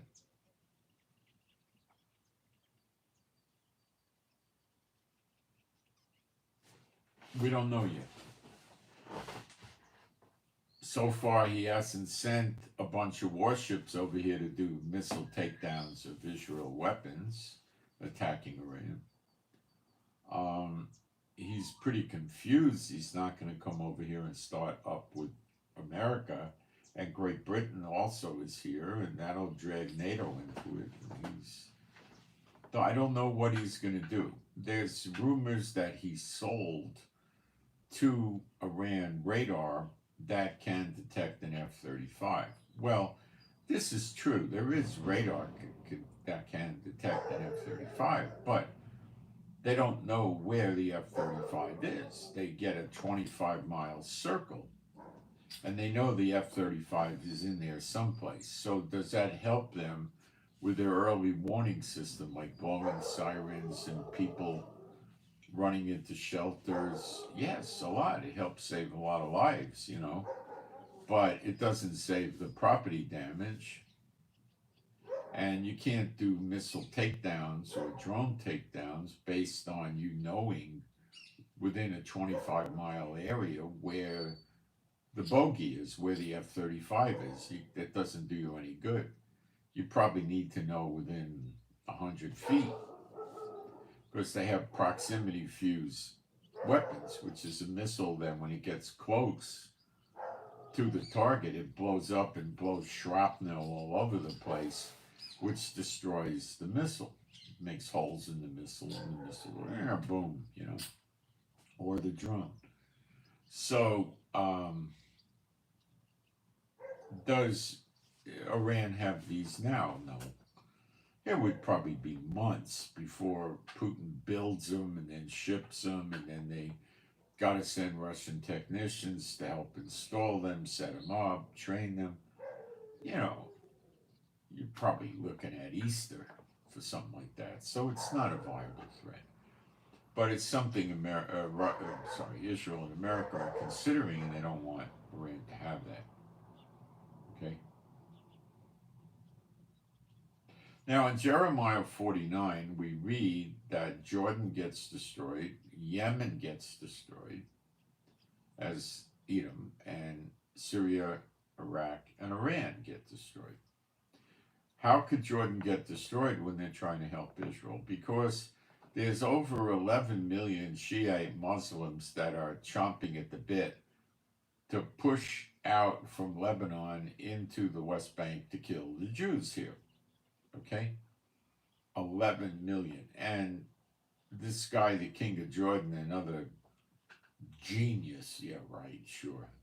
He's not a genius. He's hanging on by his fingernails. So would his military start shooting at them? You know, I don't know. They're going to turn. Ammon, northern Jordan, is one thing, and they get it bad, but they eventually come around and make peace with Israel. And Moab is central southern Jordan. They get wiped out. Okay. Now, is it mandatory that Jordan be in the fracas right now? I think so. Because very soon, it says Jeremiah 12 talks about a siege laid against Israel all around about. And Jordan has a border with us, not far from here. It's a 20-minute car ride on a 35 or 45-mile-an-hour road to get to the Jordan border. It's not far from here, not far from the Sea of Galilee. So yeah, they're part of it. Okay. Syria, we know, gets destroyed. Lebanon, we know, gets destroyed. And Gaza, we know, gets destroyed. So there's no, when you read these military analysts, retired colonels and generals, talking about Israel's going to get destroyed and stuff like that, they have no concept of Bible prophecy. They don't know. Okay? Ask them why in the last two years Israel has taken many, a year and a half, well, a little over a year, I should have said, taken many thousands of rockets, and just a handful of Israelis got killed. The numbers are not normal. That's because of Jehovah's intervention. They don't ever take that into account, and they don't believe the Bible.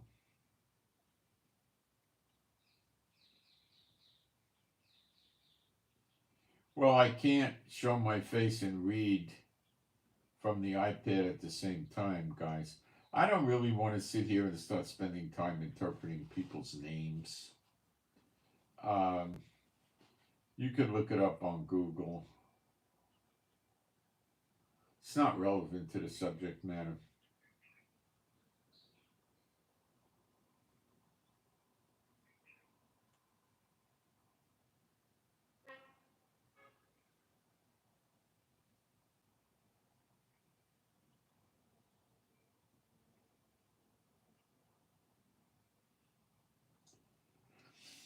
So, on election day, there got the National Guard deployed, I think, in Washington, D.C., Oregon, and someplace else. I'm not sure, 3 states.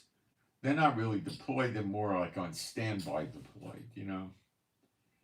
And they're expecting there could be trouble.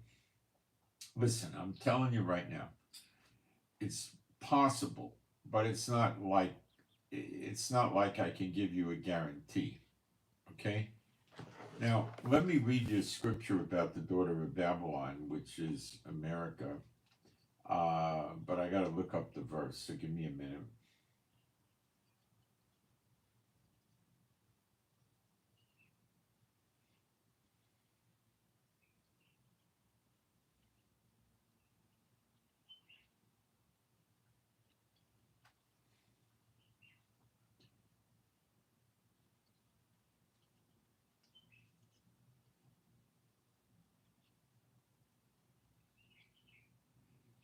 I believe we're in Jeremiah 51:46. And I'll get us there in a minute. Jeremiah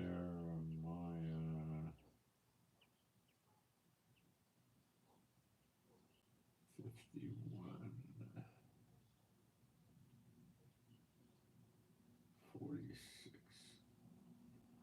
Therefore, behold, the days come that I will do judgment upon the graven images. Oh, I'm in 47, sorry.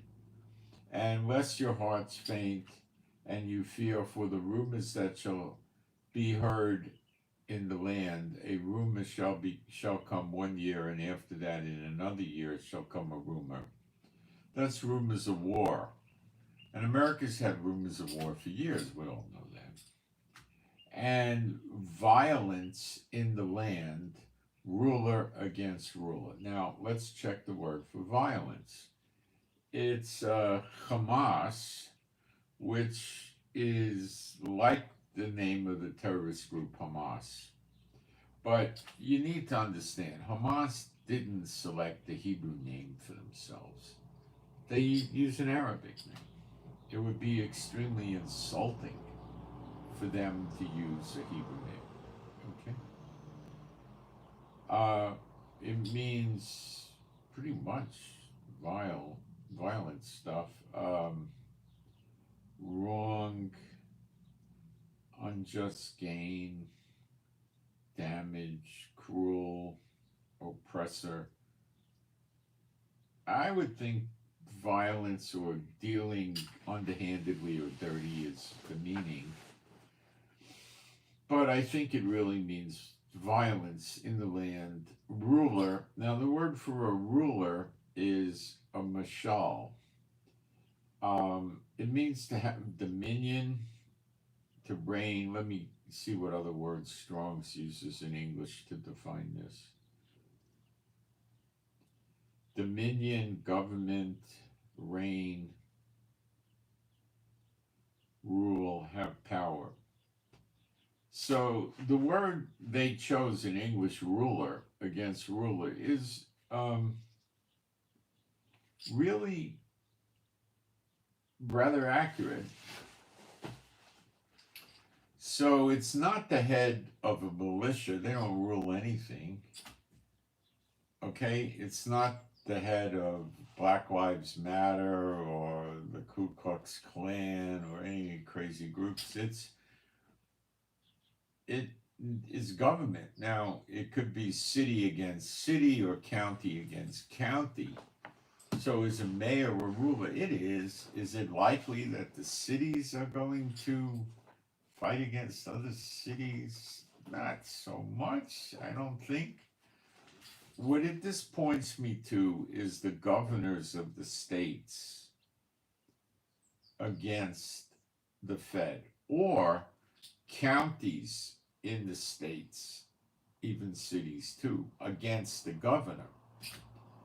A mayor is a ruler, and a governor is a ruler. A county board of supervisors runs a county, and they could be against the governor. A mayor could be against the board of supervisors of the county that the mayor's city is in, but this is getting a little bit far-fetched when we get down to that level. So counties could try to leave the states, and states could try to leave the Fed or rebel against it. Now, why would this happen? Well, I'll give you some scenarios, and they all gonna pretty much point to tomorrow. Let's say the China, North Korea, Russia, Iran, Venezuela, Cuba, Belarus, and some others don't want to see Trump get in office. So they have the sleeper agents, of which retired ICE people are saying 30 to 50 million are in the United States already, and 60 to 70% of them are military-age males, in other words, sleeper agents. They begin to create massive disruptions at the polls, with violence, without violence. It could be Molotovs, punching, hitting, even shooting, car ramming, and, explosives. It could be a lot of things. And it's widespread in many cities. And it gets to the point where Biden says, okay, this is too destructive. There's too much property damage, too many people getting hurt. I'm suspending the elections. Can Biden do that? Well, the simple answer to your question is Biden can do it unless there's somebody around that's going to stop him. And who's that? I don't know. Nobody.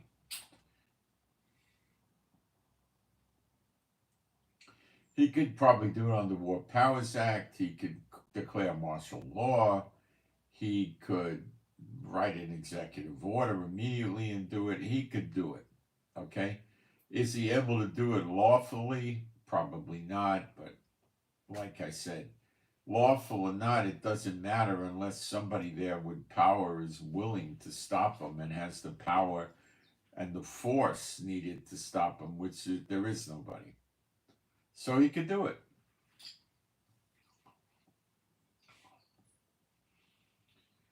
So during election day, the polls are closed. Biden says we're going to have to get a handle on this. I'm postponing the election till December 5th. Don't worry, there's plenty of time to swear the president in by January 20th.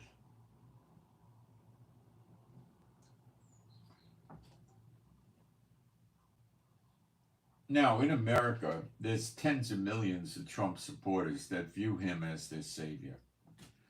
They do not believe he's a deity, but they believe he's the best thing that can happen for them. Okay?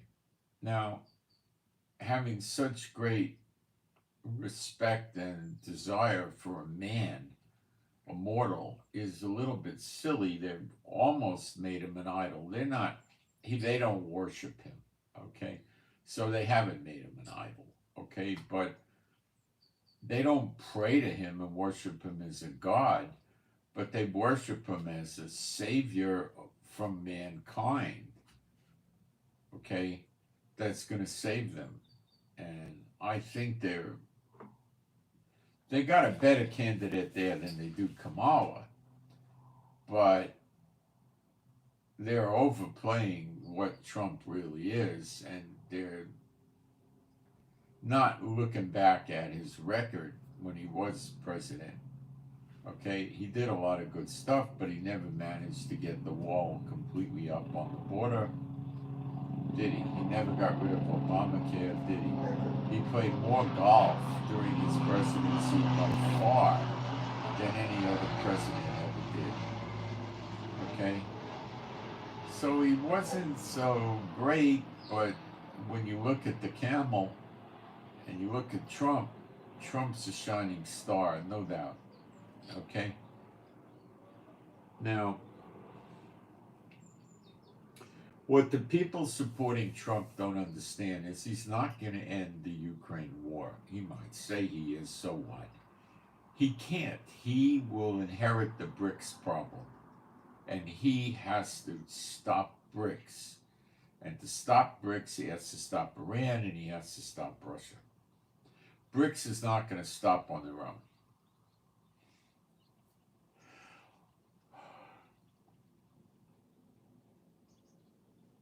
Let's say Trump even goes so far as say, I suspend all sanctions against Iran and Russia, and gets Russia to stop the war, which they wouldn't.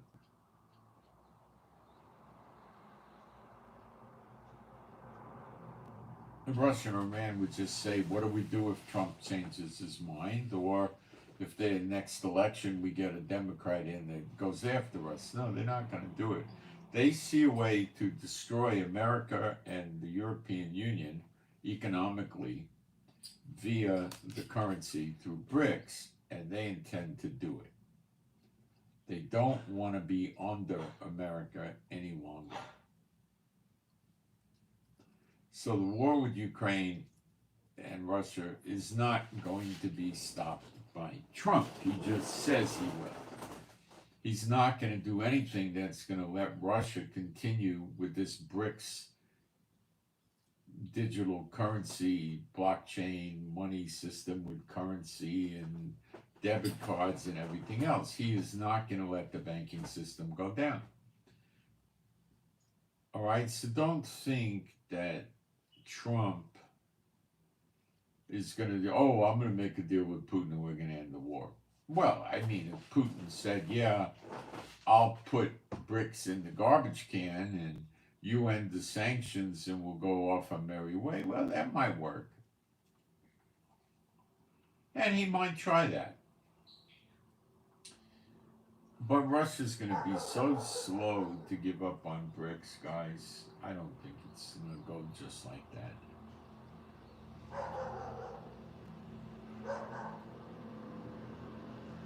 Trump is not going to just make peace in the Middle East. He knows Iran wants to be the dominant power in the Middle East. They want to control oil production and oil prices with Kuwait, Bahrain, Qatar, Oman, UAE, Saudi Arabia, and Jordan. They want to set the prices, and they'll raise the prices and cut the production. And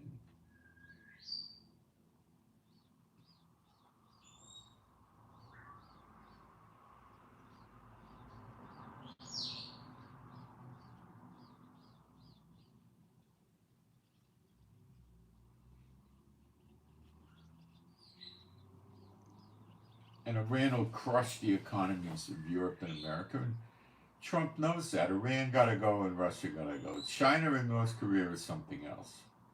Okay? They have an ability to make a mess, but they don't have the ability to destroy the American and European economy, thus disabling America and NATO. They don't have that capability over there in the Asia-Pacific theater. And Trump would try to deal with them if he could, I suppose. North Korea is pretty intractable. How do you deal with that? But China controls North Korea to a decent extent, and you could deal with China.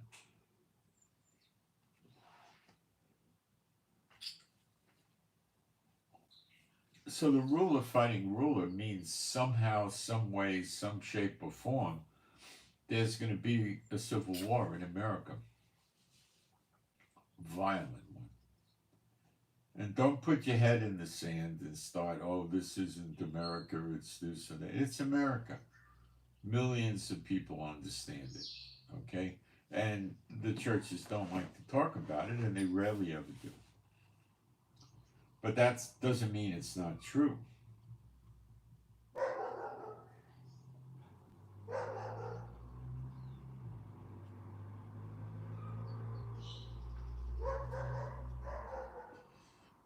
And in the next verse, verse 47 of Jeremiah 51, it says, "Behold, the days come that I will do judgment upon the graven images of Babylon, and her whole land shall be confounded, and all her slain shall fall in the midst of her."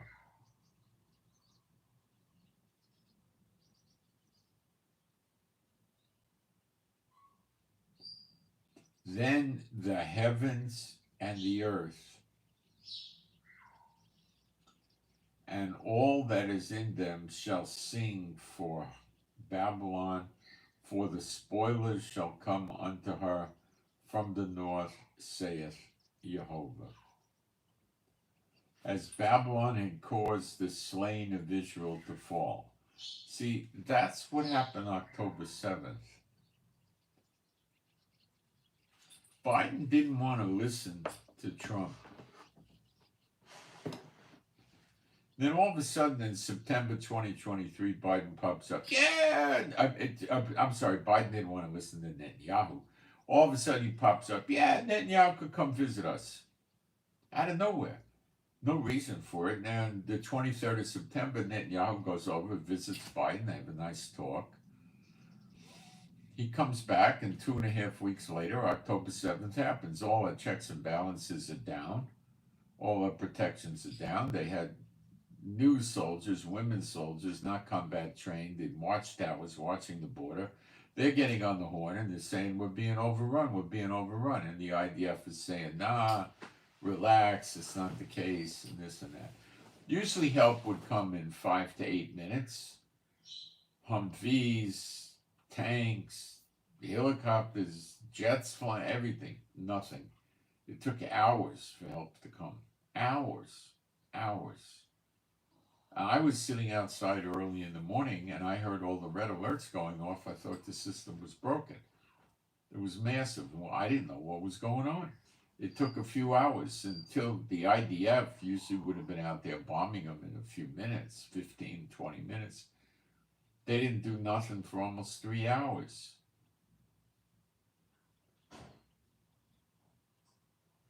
It was allowed to happen. We got cameras on the border. We have soldiers in watchtowers monitoring the cameras. We got infrared, we got day cameras watching it. They could see from the watchtower with binoculars. They were reporting this. It was being ignored. They were being laughed at. Very stupid. It was allowed to happen. It's the opinion of many people in Israel. So it happened. And that started the war.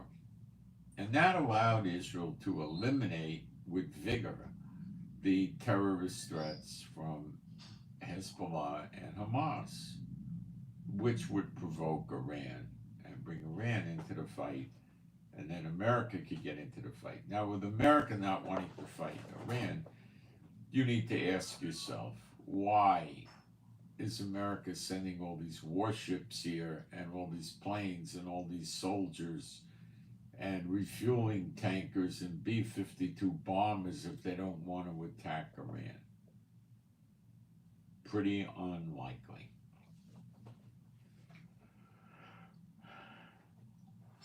They lie out of their mouth, but their actions tell the truth. They're definitely interested in destroying Iran, and I'm telling you, it's over Brics. That's the motive here, and it's a strong motive. America's facing financial destruction if it doesn't. And China and Russia and Iran and North Korea and Venezuela and Cuba and Belarus know that their economies are in serious jeopardy unless Brics makes it.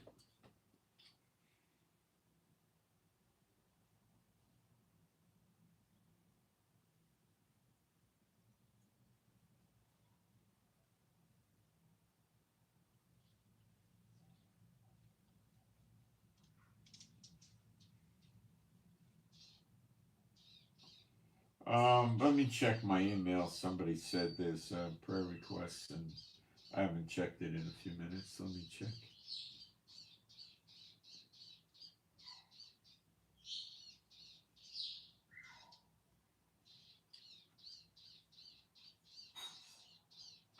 I have no prayer requests in my email. I'll check one last time, refresh it, nothing. Sorry, I don't have such prayer requests. They're not here. I don't know what happened, but they're not here. All right. Speaking of prayer requests,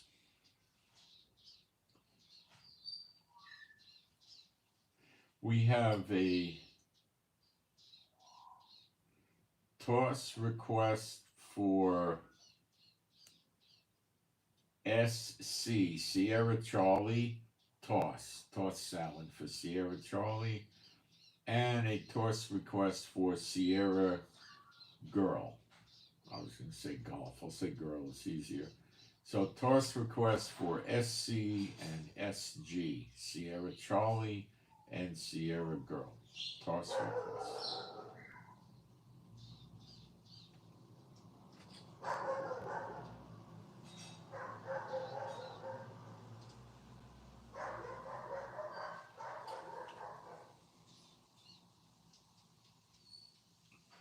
Israel may attack Iraq and or Iran, and a preemptive attack maybe, but I don't think America wants us to do that. I think they want us to be attacked and then more provocation to Iran, and they might themselves get attacked.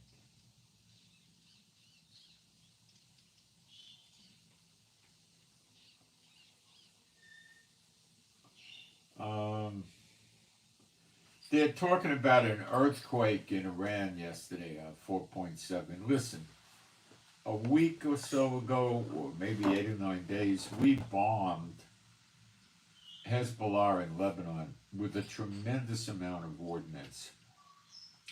And it registered something like a 4.8 on the Richter scale, and there was no earthquake.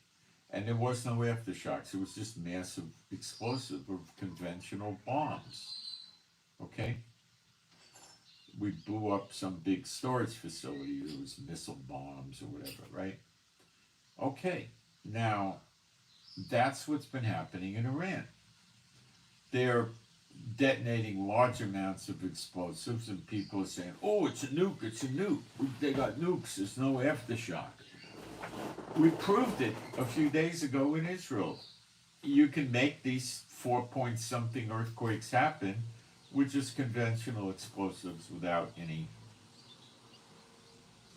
nuclear material at all. And that's all Iran did. The second time they did it. They're scared. They're about to get destroyed. Their economy, if we hit their piers and ports and refineries and oil storage depots, their economy just grew wings and flew away.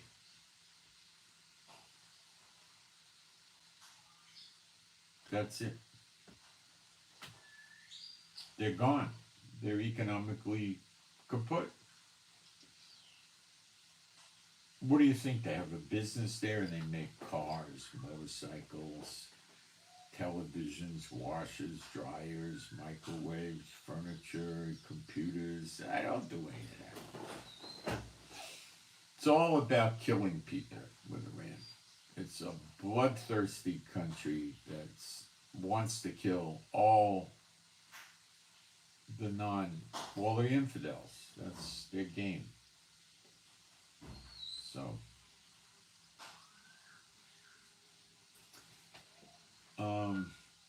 So tomorrow could be a very interesting day, and Biden can suspend the election. And what happens if Trump wins?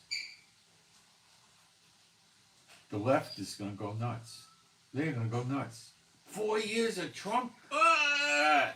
You're going to have trouble. What if Kamala wins? The pro-Trump people, you basically took away from them almost their deity. Not really, but close to it. All their hopes, dreams, aspirations, wishes for the future, in their minds, tens of millions are focused on Trump being president again. Not that Trump is that good historically when he was president, but Biden is that bad. And Kamala would likely be worse than Biden. Now, does the Biden administration have a problem if Trump wins and takes over on January 20th? Well, Trump may go after them for what they did to him. And you know what they did. And then they got a real problem. So they have a very selfish vested interest, including Obama, in my mind, that if Trump gets in, they're in a lot of trouble.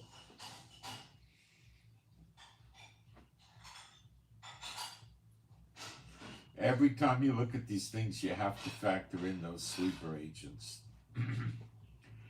And sooner or later, they're going to get launched. America's already been invaded.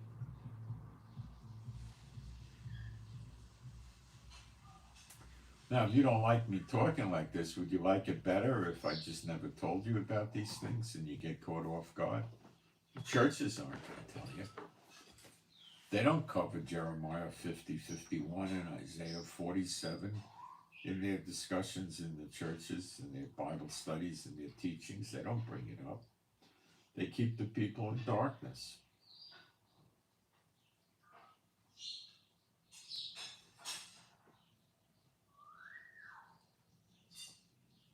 Am I indoors? I'm indoors. I'm by a bright window, and I wear glasses because I spend a lot of time on computer screens, especially in these days, and it's much easier on my eyes, I find, with the glasses.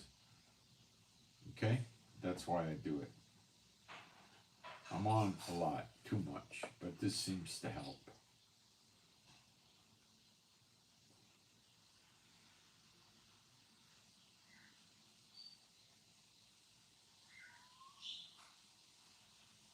I'll check again and see if this person sent me any emails, but I'm not. I'll see if they're there. Don't know what's happening, but I'm not getting your emails. I don't know why. Okay, I didn't block you, but I'm not getting them. So I would say expect trouble tomorrow, or maybe even before, but I can't say for sure it's going to happen. It seems likely because they'll create a lot of confusion. I don't think Iran knows one way or the other how this will affect Trump winning or losing, but they might be content to shutting the election down, hoping Biden just keeps extending, oh, we'll have it on December 5th. Oh, we'll have it on January 5th. Oh, we'll have it on February 5th, And meanwhile, Biden stays in office. What a horrible thing that would be. And that would provoke ruler against ruler, I would think.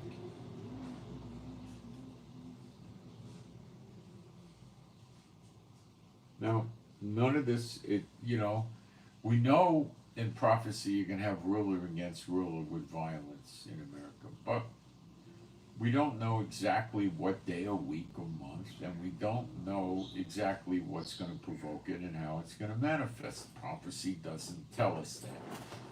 And that's why Yeshua told us watch. And that's what we do. We watch and we try to see when it's coming. Sometimes we get it right. Sometimes not so right. I'm not entirely certain this would happen. It's a bit of a extreme measure for Biden to suspend the election, but he's rather extreme when it comes to Trump.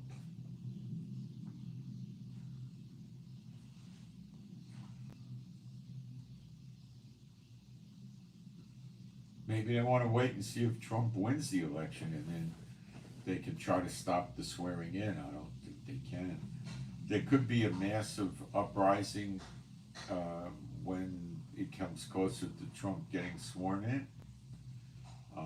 They say the people that used to work for ICE are saying that the amount of illegals coming into America between November 5th and January 20th is going to be massive, because they know it's now or never, because once Trump takes over, um, it'll stop.